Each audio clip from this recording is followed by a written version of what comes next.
Let's keep reading The Suitcase Kid. We are up to U is for unconscious. Andy, Andy, darling, is that you? Mum's at the door, smiling at me. Come in, sugar lump. I've got a tea all ready on the table. Yes, come on, Andy. Mum's made a lovely mulberry pie, and my mouth's watering, Dad calls. Dad, I step inside, shaking my head.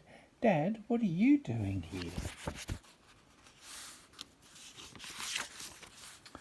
He got off work early, didn't you, darling? Says Mum. But what are we doing here? I say, dazed. We live here, silly, says Mum, and she ruffles my hair. What's up, Andy? Don't you feel very well? No, I feel wonderful. I can't believe it. Was it all a dream then? All that about leaving Mulberry Cottage and you having Bill and Dad having Carrie, and I think you're half asleep, pet. Come on, let's have tea. We're all hungry. Mum takes my hand and leads me into the living room. Dad's sitting at the table smiling at me. There's a big bunch of our own pink roses in a pretty white vase, and there are little fairy cakes with pink icing and white rosettes, and the newly baked mulberry pie, dark wine-red juice bubbling up through a crack in the golden pastry and filling the whole room with the rich, fruity smell. Mum cuts me a huge slice and tops it with vanilla ice cream. I bite into hot and cold, crunchy and smooth, sweet and sharp, and then close my eyes with the bliss of it. I say, and Mum and Dad laugh. Doesn't Radish want some too? Says Mum. Radish, I say, and there she is, safe and sound, tucked up in my pocket. Half asleep too. Mum lets me fetch a doll's house saucer and a china thimble, and Radish eats and drinks with us. But wait, this is the thimble I swapped with Eileen ages ago, I say, puzzled. Well, you must have swapped it back again, says Mum. And maybe you'll get swapping yet again, because I've got a little surprise in my pocket for you and your Radish, says Dad. A present? I jump up and run to Dad. Oh, darling, you do spoil her, says Mum. I like spoiling both my best girls, says Dad, and he gives me a present out of one pocket and Mum a present from the other. Mine is a small square cardboard box, and inside is a tiny radish-sized gilt table and chair. And sellotaped safely to the table top is a tiny pink china cup and saucer and plate, delicately edged with a wisp of gold paint. Mum's present is in another cardboard box, and it's a proper-sized pink china teacup and saucer with cherubs flying all around the rim, and a little message. A little message looping writing at the bottom of the cup. The message says, I love you. Dad says it too. Mum goes as pink as her cup, and they give each other a long kiss. Radish and I grin at each other. We are all very pleased with our presents. We eat up the pie and ice cream and every one of the fairy cakes, and then we all do the washing up together, making it a game. Dad keeps flapping the tea towel, and I put my fingers on my head to make horns and rush around pretending to be a little bull, and Mum makes out we're getting on her nerves, but she keeps laughing, and we're still all in a giggly mood when we go back into the living room, as if it's a special day like Christmas. We switch on the television, and my very favourite film, The Wizard of Oz, is just starting, and so Mum and Dad and Radish and I all cuddle up to watch it. I've got my red slippers on, and Mum and Dad kept calling me Dorothy, and I turn Radish into Toto and make her give little barks. We sing along to all the songs, and at the end of the film, when Dorothy clicks the heels of her ruby red slippers and whispers, "There's no place like home," I suddenly start crying. "What's up, darling?" says Mum.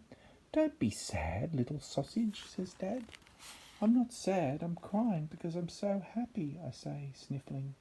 "You funny old thing," says Mum, and she pulls me on top of her lap for a cuddle. When the film finishes, I climb onto Dad's lap instead, and he reads me a story. Lots of stories from all the storybooks I had when I was little. But they got lost somewhere. I'm sure they did, I say. Well, we found them again. "Especially for you," says Dad, giving me a kiss. You don't mind reading me such babyish stuff, Dad? You're our baby, aren't you? Says Dad, giving me a tickle. Come on, little babykins. Say coochie coo for your dad, Dad. Oh, Dad, don't be so daft, I say, shrieking with laughter. I don't know. Tears 1 minute, a great fit of giggles. The next, I think it must be bedtime, says Mum. Oh, no, I say, but I don't argue too much because I don't want to spoil anything. And it's easy to be good when I'm so happy. I get in the bath and Radish gets in with me and floats about as merry as a little duck. Then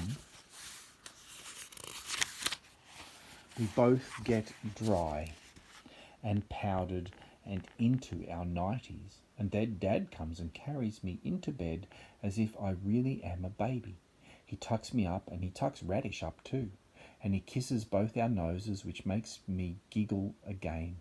Then Mum comes and she tickles us both under the chin and we giggle some more.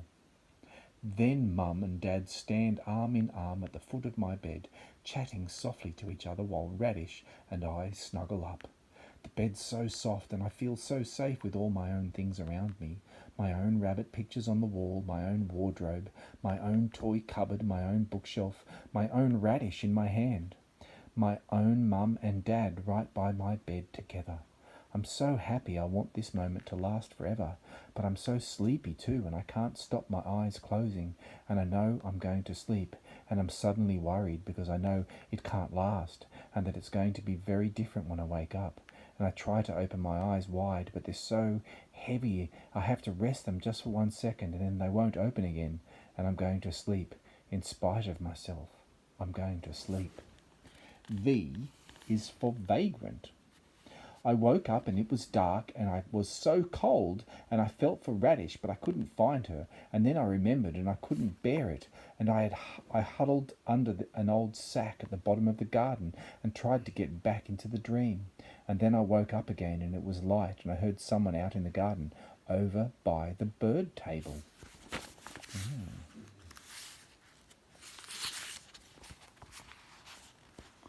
Come on, little sparrow, nice toast crumbs for breakfast. Come and have a little peck, and I've got some nuts for you too, and, oh my goodness, Harry, come quick, there's some little old vagrant sleeping under the mulberry tree. A vagrant? For a moment I thought she meant a real vagrant sleeping somewhere beside me, and then I realised she meant me.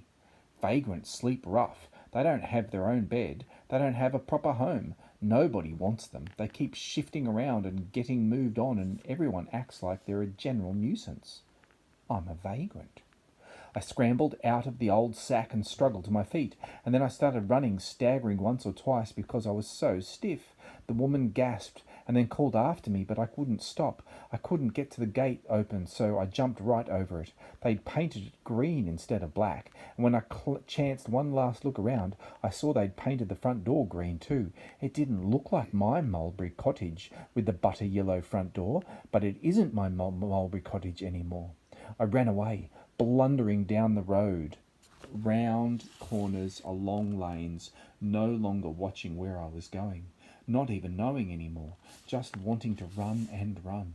I ran right across the road and a car hooted at me and made me jump, so I didn't cross any more roads for a bit, and then another car hooted and I blinked at it, bewildered, because I was still safely on the pavement, and it hooted again and someone shouted and I saw it was Dad. Only maybe I was still dreaming because Mum was with him too, Mum and Dad together in our car, and they stopped the car with a squeal of brakes, and then they were both running towards me, and suddenly I was swept up in their arms and we were having a big hug together, Mum and Dad and me, hugging the way we used to, the three of us together. No, we used to be four. Radish! Oh, Andy, darling, don't cry, it's all right. You're safe and we've got you back, and half the police in the country are out looking for you, but we found you ourselves, and just so long as you're okay. Oh, Andy, why did you run away? We've been so worried. We've been going out of our minds. Everyone's been searching. I cried harder. I haven't been searching, I just gave up, and she'll be so scared without me, I said, sob. Oh, I've got to go and rescue Radish. But you dropped her down some tree, darling, you said. I know which tree. It's in a garden where I go a lot. You don't mean our old garden at Mulberry Cottage? No, This is a different garden, in Lakespur Lane, near my school. I was looking for it last night, but I got lost, and then I was back at the Mulberry Cottage, and you were there, both of you, and we had tea together, and then you both put me to bed. That must have been a dream, Andy. Yes, I know. It wasn't ever like that, even before you split up, I say sadly. But Radish isn't a dream. She really is in the tree, and I must go and try to get her back. That blooming rabbit, said Dad, only he didn't say blooming, but he drove us in the car to Lakespur Lane, and I pointed out the right cottage. It's still very early. We can't just barge into a private garden and start searching their trees, said Mum. Maybe we ought to wait a while. Andy, you're still frozen stiff. We ought to take you straight back home, and we've got to phone the police, tell them you're safe. And I must let Bill and the children know this. They're all so worried. Katie's been in floods of tears. Katie? Carrie and the twins are very upset too, and it's bad for Carrie to get in a state when the baby's nearly due. But I've got to get Radish, I said, starting to climb over the gate. I was up and over the other side before they could stop me. Andy, come back! We must knock at the front door first to ask permission. No, we can't. I'll get it into trouble, I hissed, running across the wet grass towards the mulberry tree. It's okay. I know exactly where Radish is, and if you could try to get your arm down the hole, Dad, you can reach much further than me. But before I could get to the tree, I heard the door of the house opening and someone coming out. 2 people. They'd caught us.